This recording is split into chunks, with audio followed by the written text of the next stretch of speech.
Olá, turma do primeiro ano. E aí, como estão os estudos de vocês? Nessa quarentena, temos que estudar mais, né? Temos que praticar todo dia o que nós aprendemos, o que nós vemos nas aulas, seja as gravadas, seja as aulas do Meet. Hoje nós vamos dar continuidade ao nosso conteúdo de trabalho e energia.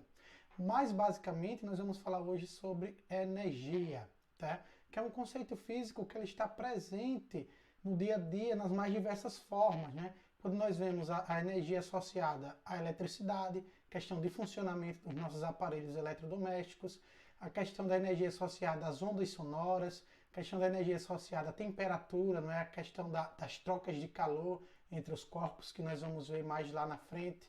E aí várias formas de energia, energia solar, que também é uma energia térmica, não é? E aí nós temos as mais variadas formas de energia. Fisicamente, o conceito de energia, pessoal, então o conceito técnico de energia é uma grandeza escalar associada à capacidade de gerar trabalho. Sim, nós vimos trabalho em aulas anteriores, né? Que o trabalho seria a energia necessária para deslocar um corpo, não é? Aplicado uma determinada força. Então, era uma energia relacionada a uma força. Hoje nós vamos estudar esses processos energéticos de forma a nós compreendermos mais o conceito de energia mecânica, tá? Então nós temos diversas formas de energia, só que hoje nós vamos compreender a questão da energia mecânica. Então, feito isso, vamos iniciar realmente a nossa aula a partir de agora, falando um pouquinho sobre esses tipos de energia que compõem a nossa energia mecânica, ok? Então, vamos primeiro conceituar o que é energia mecânica. Antes de nós falarmos de energia mecânica, nós podemos pensar o seguinte: energia está associada à capacidade de gerar trabalho, pessoal. Então, nós já sabemos qual é a nossa unidade de energia. Então, a unidade de energia, nós vimos lá que é a mesma unidade de trabalho, não é? Então, no Sistema Internacional de Unidades, é o nosso querido Joule, representado pela letra J. Então vamos conceituar a energia mecânica. O que seria energia mecânica? É uma energia associada ao movimento de corpos, tá? Então basicamente nós temos dois tipos aí de energia associados à energia mecânica. A cinética, que nós vamos ver mais tarde, que está associada à velocidade. E também nós vamos ver, pessoal, um outro tipo de energia mecânica, que é a energia potencial, que ela está relacionada com forças conservativas, conforme nós vamos ver em seguida, tá? Então vamos ver a primeira situação que nós temos aqui no dia a dia, um jogo de futebol. O simples fato de chutar uma bola já dá para nós analisarmos esses dois tipos de energia. Então quando chuta-se uma bola, ela adquire o quê? Velocidade. Então ao corpo, ao adquirir velocidade, nós vamos ter uma energia associada a esse movimento, a essa velocidade, que é chamada de energia cinética. Só que a bola também adquire altura. E ao adquirir altura, então ele também ganha uma energia potencial relacionada justamente à nossa força conservativa, que é a nossa força gravitacional, que nós conhecemos como força-peso. Então, no simples fato de chutar uma bola, nós já temos esses dois tipos de energia mecânica. A cinética, relacionada à velocidade, e a energia potencial, relacionada à força conservativa, força gravitacional. Porque ela vai chegar ali no ponto mais alto, né, quando ela vai ter o seu pico de energia potencial gravitacional, que nós vamos ver em seguida, e ela volta novamente em direção à Terra, adquirindo também mais velocidade em módulo, tá? Então nós temos aí, no simples fato de chutar uma bola, esses dois tipos de energia, que é relacionada à energia mecânica. Um outro exemplo que nós podemos ver aqui, pessoal, desses dois tipos de energia, cinética e mecânica, é a interação de um bloco com uma certa velocidade inicial, que vai interagir aqui com a mola inicialmente relaxada. O que é que vai acontecer com esse bloco? Esse bloco vai acabar pressionando aqui a mola. Então, na primeira situação aqui, o que é que acontece? O bloco está chegando na mola, e aí a mola no seu estado relaxado. Aqui nessa outra situação, ele já começa a comprimir a mola. Então, quando ele começa a comprimir a mola, a velocidade dele tende a diminuir, porque essa energia, que inicialmente era cinética, ela passa a ser convertida em energia potencial relacionada à força conservativa, que é a força elástica da mola. Então a mola vai comprimir, vai chegar um tempo que esse bloco para o seu movimento instantaneamente, aqui nessa situação, e ao parar instantaneamente, a mola vai estar comprimida, então ela vai estar ali guardando energia. Que tipo de energia ela vai estar guardando? Uma energia potencial. Então essa energia potencial, depois que a velocidade zera do bloco, o que é que vai acontecer? A mola devolve essa energia, armazena essa energia potencial e depois faz o bloco entrar novamente em movimento. Então converte toda essa energia potencial novamente em energia cinética. E aí o bloco volta a movimentar-se aqui nessa quarta parte aqui, ó. Então veja que o bloco volta com uma velocidade inicial que é a mesma velocidade no início aqui da interação, só que com o sinal contrário, né? Porque ela vem aqui no caso para a esquerda. Inicialmente ela está indo para a direita, comprime, para. Então a mola acumula uma energia potencial relacionada à força elástica, depois ela devolve essa energia potencial elástica, que é convertida novamente em energia cinética. Então, se eu tenho um sistema que possui energia mecânica associada a ele, eu posso definir essa energia mecânica como sendo a soma da energia cinética relacionada à velocidade mais a energia potencial relacionada a forças conservativas, tá? Então, a energia potencial é uma energia de armazenamento, que é o que aconteceu aqui na mola. Ela armazenou toda a energia cinética que o bloco tinha, ele conseguiu armazenar em energia potencial e aí devolveu novamente na forma de energia cinética. A mola voltou ao seu estado relaxado e o bloco voltou a se locomover, né? A se deslocar com uma certa velocidade diferente de zero. Então, a partir de agora, nós vamos conceituar esses dois tipos de energia mais a fundo. A energia cinética e a energia potencial. Lembrando que ambas compõem a nossa energia mecânica. Como vocês podem ver aqui, a energia mecânica é a soma das contribuições da energia potencial aqui com a energia cinética. Então, somando essas duas situações, nós temos exatamente a nossa energia mecânica. Então, agora vamos estudar a energia cinética, que é uma das energias mecânicas associada a um sistema que está em movimento. Bom, então como nós já comentamos anteriormente, a energia cinética é uma energia relacionada à velocidade de um corpo. Se o corpo possui velocidade, então ele vai possuir uma energia cinética ali que é diferente de zero. Claro que para velocidade o módulo tem que ser diferente de zero para que exista essa energia cinética com um valor diferente de zero, tá? Então eu já chamo a atenção de vocês ao seguinte, já que está relacionado à velocidade, faça um exercício mental rapidamente. É mais fácil parar uma carreta de algumas toneladas ou um carro de 1 tonelada, que estão à mesma velocidade. Ou seja, vamos supor que ambos estão 80 km por hora. Então vocês já acham que é mais fácil parar o carro ou parar a carreta? Então a carreta tem algumas toneladas. Vamos supor aí, vamos colocar 5 toneladas, 5.000 quilogramas. E um carro tem 1 tonelada, ou seja, 1.000 quilogramas. O que é mais fácil? Se a gente ficar na frente desses dois veículos, será que a gente conseguiria parar com mais facilidade qual dos dois? Então reflitam no nosso encontro online ao vivo, vocês me respondem essa pergunta, ok? Então vamos ver aqui como é que a gente consegue desenvolver o cálculo da energia cinética. Então, inicialmente, o que é que nós vamos considerar? Um bloco qualquer que desliza numa superfície sem atrito. Então, no meu tempo inicial, eu considero que a minha velocidade inicial é igual a zero. Então, tempo inicial é igual a zero, velocidade inicial é igual a zero. Então, vai ser aplicada uma força resultante aqui para a direita e esse bloco vai produzir um certo deslocamento D aqui e vai adquirir uma certa velocidade V. Então, como é uma energia associada à velocidade, eu vou calcular a minha energia cinética com base na velocidade. De que maneira, pessoal? Então, lembre-se que a energia está associada a processos que geram um certo trabalho, tá? Então, como eu disse anteriormente, a energia está associada a produzir um trabalho em um corpo, ou seja, deslocar um corpo com uma certa energia. Então, nesse caso aqui, o nosso trabalho resultante, ele vai ser igual à força resultante vezes o deslocamento. Só que como eu calculo força resultante, pessoal? Então, força resultante, produto da massa vezes a aceleração.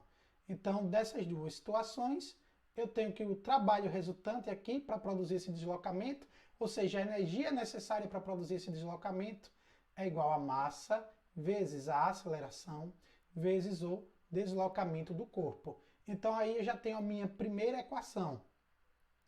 Só que eu preciso relacionar com velocidade, com essa velocidade V que o corpo adquiriu. Então como é que eu vou fazer essa relação? Eu posso relacionar aceleração com velocidade. Então para isso nós vamos usar uma equação que é bem conhecida de vocês, a equação de Torricelli. Então lembre-se que a equação de Torricelli me diz o seguinte, que a velocidade ao quadrado é igual à velocidade inicial ao quadrado mais 2 vezes a vezes d, onde esse d é o deslocamento. Geralmente vocês veem a equação de Torricelli como ΔS, mas aí lembre-se que eu posso trocar o ΔS pelo deslocamento sofrido pela partícula. Como eu disse inicialmente, aqui ó, velocidade inicial é nula, é zero. Então eu tenho que v quadrado é igual a 2a vezes d. Então o que eu tenho aqui é que se eu passo para cá dividindo, esse 2 que está multiplicando, eu chego nessa relação, que v ao quadrado dividido por 2 é igual à aceleração vezes o deslocamento. E aí eu gero a minha segunda equação aqui. Veja só, comparo a primeira com a segunda. V ao quadrado dividido por 2 é igual a A vezes D. Ou seja, eu posso trocar esse A vezes D aqui, que é o mesmo A vezes D, a mesma aceleração vezes o deslocamento, eu posso trocar por esse valor aqui, V quadrado sobre 2. E aí eu chego na seguinte situação, acompanha aqui comigo do lado esquerdo. Então, o trabalho da força resultante, então o trabalho resultante vai ser igual a massa que multiplica a velocidade ao quadrado sobre 2. Ou, se nós preferirmos, massa vezes a velocidade ao quadrado, tudo isso dividido por 2. Então, essa situação aqui, tá? É o que vai me dar exatamente o cálculo da energia cinética. Como trabalho, a energia utilizada num certo deslocamento, então a minha energia cinética está relacionada com a massa vezes a velocidade ao quadrado do corpo, tudo isso dividido por 2. Então a energia cinética tem como fórmula massa, velocidade ao quadrado, dividido por 2. Como eu cheguei nisso? Lembrando que o trabalho, não é energia necessária para produzir um deslocamento. Então, associei com a velocidade com que esse deslocamento é feito. Então, eu tenho exatamente a energia com relação à velocidade, que é a nossa energia cinética. Então, a partir daqui, vocês já podem me dizer, me responder o que eu perguntei. É mais fácil parar uma carreta de 5.000 quilos ou um carro de 1.000 quilos a uma velocidade de 80 km por hora? Então, reflitam aqui com base na nossa ideia aqui de energia cinética, para na próxima aula ao vivo vocês me responderem. Ok? Então tá aí conceituada a nossa energia cinética. Vamos para o próximo tipo de energia, que é qual? Energia potencial. Bom, pessoal, então agora nós vamos falar do outro tipo de energia mecânica, que é a nossa energia potencial, conforme nós já vimos que é uma energia relacionada às forças conservativas, tá? Então, é energia associada à possibilidade de movimento. Tá? Não é relacionada exatamente ao movimento, mas uma possibilidade de movimento. Então imagina aqui, ó, minha caneta segura uma certa altura, então ela possui aqui uma energia armazenada devido à força-peso, que é a nossa força gravitacional aqui que puxa ela ao centro da Terra. Se eu soltar a minha caneta, ela vai entrar em movimento, ou seja, ela está parada, mas ela tem uma possibilidade de movimento. Que possibilidade é essa? Quando eu solto a caneta. E aí, quando eu solto a caneta, ela começa a ganhar velocidade. Então, a energia potencial que eu tinha armazenada aqui, ela passa a ser convertida em energia cinética porque a velocidade do corpo aumenta. Então, ao aumentar essa velocidade, então você está fazendo justamente essa conversão, tá? Então, a energia mecânica, você sempre faz essa conversão entre a energia cinética e a energia potencial. Então, nesse ponto aqui, eu tenho energia potencial apenas. Por quê? A caneta está parada no meu referencial com velocidade zero. A partir do momento que eu abandono a caneta, ela começa a se deslocar com uma certa velocidade, e aí essa velocidade já está associada a uma energia cinética, mas então deu-se aí uma possibilidade de movimento. Ou seja, isso vai depender da altura onde a caneta está. Isso quer dizer que quanto mais alta essa caneta estiver, inicialmente, eu vou conseguir ter uma maior velocidade no final, devido a esse acúmulo de energia potencial relacionada à possibilidade de movimento. tá? Então, nós consideramos que é uma energia armazenada. Primeiro ela é armazenada e depois ela é convertida em cinética. Então, enquanto eu não soltar a minha caneta, eu tenho energia aqui potencial armazenada. Só que a partir do momento que eu solto a minha caneta, eu não possuo mais uma energia potencial armazenada, porque ela passa a ser convertida em energia cinética. Mas existe ali a energia potencial, tá? Também pode ser considerado como energia latente, né? Que também tem a mesma função aqui, a energia que está lá, parada, mas ela tem energia. A partir do momento que eu solto esse corpo passa a desenvolver um deslocamento, ou seja, um trabalho. Se há deslocamento, então há velocidade e aí há uma força associada a isso, a esse deslocamento que gera o nosso trabalho, tá? Então veja só, um corpo em repouso, como eu falei, com energia potencial associada a ele, ao entrar em movimento, ele vai passar a converter a potencial que estava ali armazenada, ela passa a ser convertida em energia cinética, porque o corpo começa a ganhar velocidade. E coloque isso na cabeça de vocês. O corpo possui velocidade, o corpo possui energia cinética armazenada. Então, associada a ele, no caso. Então, possui velocidade, então é sinônimo de que possui energia cinética. Então, a partir de hoje, coloque isso na cabeça de vocês. E aí ele faz exatamente essa conversão da energia potencial em energia cinética. E aí, dependendo do sistema, né, dependendo de como de como acontece esse deslocamento, a energia cinética, ela pode ser convertida também em energia potencial, que nós vamos ver um pouco mais à frente. Há dois tipos de energia potencial, pessoal, que nós vamos estudar. E esses dois tipos estão associados às forças conservativas que nós estudamos anteriormente, ou seja, a força peso e a força elástica.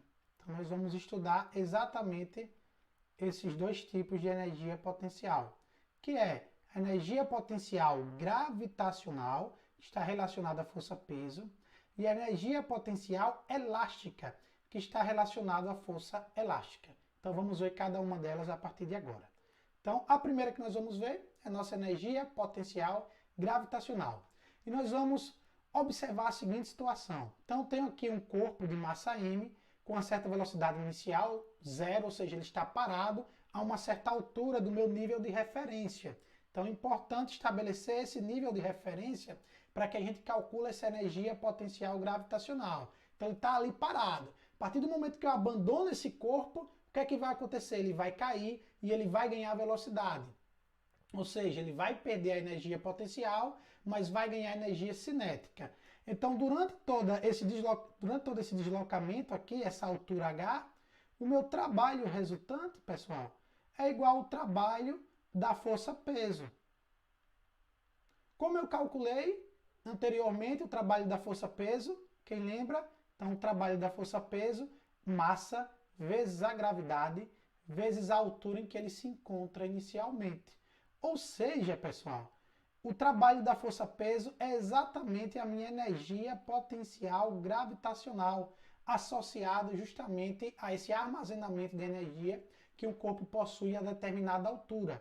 E aí eu posso escrever que a minha energia potencial gravitacional é igual a mgh, que é o trabalho da força-peso. Lembrando que o trabalho da força-peso depende apenas da massa, da aceleração da gravidade e da altura. Então, quanto mais alto, maior vai ser a energia potencial para um mesmo corpo. Então, se eu tenho um livro de 2 kg que está a 10 metros de altura, a energia potencial dele vai ser maior se ele tiver a 20 metros de altura, por exemplo. Porque essa altura é que vai determinar o quanto de energia potencial está armazenada nele, prontinha para ser convertida em energia cinética, que ele vai ganhar velocidade se eu abandonar de uma certa altura com relação ao meu nível de referência.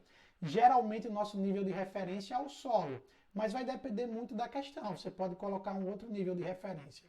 Se eu colocasse o meu nível de referência aqui em cima, por exemplo, então se aqui fosse o meu nível de referência, a energia potencial gravitacional seria zero. Então, com relação a esse nível de referência, então não tem altura para esse nível de referência. Então, como não tem altura, a altura é zero, toda a minha energia potencial gravitacional aqui vai a zero por conta da altura. Então, depende muito do nível de referência que eu tomo como meu referencial para o cálculo da energia potencial gravitacional, que nada mais vai ser que o trabalho da força peso, da força gravitacional, que é uma força conservativa. E nós podemos utilizar isso também de modo análogo para o próximo tipo de energia potencial, que é a nossa energia potencial elástica. Então, inicialmente, eu tenho aqui uma mola que está comprimida por um bloco com certa massa m que está inicialmente a uma velocidade inicial zero. Então, essa mola, ela tem uma energia armazenada, tá? Que aí ela está só esperando o bloco ser solto de alguma maneira para expulsar esse bloco. É o que acontece aqui na segunda situação, ó. Então, o bloco foi solto, foi abandonado, então a mola percorre uma certa distância e aí transforma essa energia potencial elástica, essa energia armazenada, em energia cinética para que o bloco se mova com uma certa velocidade v. Então, como é que eu calculo aí o trabalho total? O trabalho resultante, pessoal, também vai ser o trabalho da força elástica. Como eu calculei o trabalho da força elástica? Calculei até através do gráfico da força elástica. Então, lembre-se que o trabalho da força elástica vai ser igual ao nosso kx ao quadrado sobre 2. Então, como o trabalho resultante é o trabalho da força elástica, trabalho está relacionado à energia, então a nossa energia potencial elástica é igual à constante elástica da mola, a compressão ou a deformação ao quadrado, tudo isso dividido por 2. Então, se eu tiver um sistema que tem uma mola, que tem uma certa altura com relação ao solo, então eu vou ter dois tipos de energia associados. Dois tipos de energia potencial. Potencial elástica e a potencial gravitacional. E aí ambas, ao decorrer do movimento, são convertidas em energia cinética. Então veja que as duas são energia de armazenamento, são energia de opção de movimento. Então, quando eu tenho um bloco, uma certa altura, então ele pode ser movido desde que eu abandone esse bloco. Quando eu tenho uma mola comprimida por um outro bloco, ele também pode ser movido se eu conseguir soltar esse bloco, se eu simplesmente cessar essa força que está fazendo essa compressão na mola. E aí ele passa a ter velocidade, passa a ter energia cinética, mas lembre-se do que Lavoisier disse, na natureza nada se perde, tudo se transforma. Então não tem como surgir uma energia do nada. Essa energia tem que estar armazenada em algum canto. Então está armazenada na forma de energia potencial, que aí faz com que o bloco se desloque, se mova com energia cinética, já que ele possui velocidade. Então está conceituado aí esses três tipos de energia que compõem a energia mecânica. Então, nesse caso, pessoal, a nossa energia mecânica é a soma das contribuições da energia cinética mais a energia potencial gravitacional, se houver, mais a energia potencial elástica, se houver. Então, se eu somar essas três contribuições, eu vou ter a minha energia mecânica. Lembrando que a energia mecânica ela pode ser convertida, cinética em potencial, potencial em cinética e vice-versa. Então, tranquilo aí, espero que vocês tenham entendido esses conceitos de energia.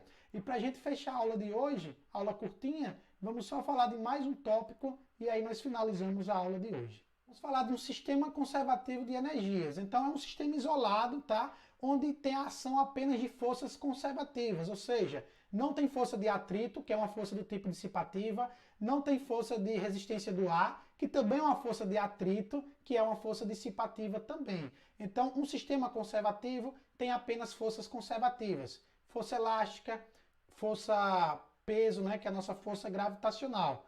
E aí tem-se as conversões de energia, tá? Então, a cinética e potencial, elas variam, porém a soma permanece constante. Então, se eu tenho um sistema conservativo cuja energia mecânica vale 20 joules, então vai ser a soma das contribuições das energias potenciais e da energia cinética que dá 20 joules. Então, eu posso ter um ponto do meu caminho, posso ter um ponto no meu sistema em que a energia cinética seja zero, mas eu vou ter uma energia potencial máxima, né? Que no nosso exemplo seria os 20 joules. Então, eu vou ter pontos em que eu vou ter energia cinética máxima nesse sistema conservativo e vou ter uma energia potencial zero, tá? E aí essas conversões acontecem, mas o valor final da energia mecânica permanece inalterado. Então, se começa com 20 joules, no sistema conservativo tem que terminar com 20 joules, que é o nosso princípio de conservação da energia.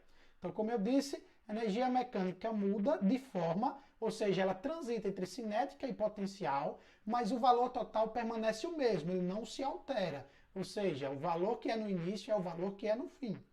Certo? E aí, um sistema conservativo, como eu disse, tem o princípio da conservação da energia mecânica. Que princípio é esse? Então vejam aqui 3 situações. Tem um ponto A, um carro que tem uma certa altura e que ele pode deslizar aqui nessa rampa simplesmente quando ele for abandonado. Ou seja, se eu estou freando ele aqui, eu paro de frear, ele vai ser abandonado. Então, se eu tenho altura, pessoal, com relação ao nosso nível de referência, o que é que eu possuo? Possuo energia potencial. Que tipo? Gravitacional. É o que eu tenho aqui. Tenho a velocidade inicial 0. Então esse carro vai cair, vai ser abandonado. Aí ele começa a cair aqui, então ele vai diminuir na altura. Se ele vai diminuir na altura, ele vai perdendo energia potencial gravitacional, mas vai ganhando velocidade, energia cinética. Então chega aqui que a altura é 0, ou seja, energia potencial gravitacional é 0, mas eu tenho uma energia cinética, porque eu tenho uma velocidade diferente de 0. Então, se eu tenho uma velocidade diferente de 0, eu tenho energia cinética, que nesse ponto seria energia cinética máxima, tá? E nesse ponto eu teria energia potencial gravitacional máxima. E aí o que é que vai acontecer? Ele vai subir aqui novamente, então ele vai ganhando altura e vai perdendo velocidade. Se vocês prestarem atenção, por exemplo, um carro que vai subir numa ladeira, né? Se você parar de acelerar, você vai ver que ele vai perdendo velocidade enquanto ele sobe a ladeira. Vai chegar um tempo que essa velocidade zera. É o mesmo que acontece aqui. Mas como o sistema é conservativo, no nosso sistema do dia a dia, tem a força de atrito do pneu com asfalto e também tem a força de resistência do ar, mas no sistema conservativo, toda a energia cinética aqui volta a ser convertida novamente em energia potencial gravitacional devido à altura. Ou seja, a energia mecânica no final do movimento tem que ser igual à energia mecânica inicial para que o sistema seja conservativo. Então, se eu tenho 20 joules no início, eu tenho que ter 20 joules no fim. Não importa o tipo de energia que eu tenha, se eu tenho cinética, ou se eu tenho potencial, ou se eu tenho as duas. A soma das duas tem que dar exatamente o valor que era no início. Ou seja, se eu somo a cinética final mais a energia potencial final, tem que ser igual à energia cinética inicial mais a energia potencial inicial. Então, nesse ponto aqui A, a energia mecânica nesse ponto tem que ser a mesma nesse ponto B e tem que ser a mesma nesse ponto C, como tem aqui, para que essa energia seja conservativa, para que eu tenha um sistema conservativo de energia mecânica. Então, se essas energias possuem o mesmo valor em qualquer ponto da análise do meu movimento, o sistema é conservativo. E se a questão disser o sistema é conservativo, lembre-se, a energia mecânica se conserva em qualquer ponto do sistema. Ela só vai ser convertida em energia potencial, gravitacional ou elástica e também em energia cinética. Então, uma energia é convertida na outra e vice-versa. Fechou, pessoal? Então, nós ficamos por aqui hoje. Qualquer coisa, revejam os vídeos, revejam o vídeo de hoje, a aula de hoje. Na próxima aula, a gente tira as dúvidas que vocês, por acaso, venham até assistindo o vídeo. Fechou? Então é isso e até a próxima aula, pessoal. Tchau, tchau.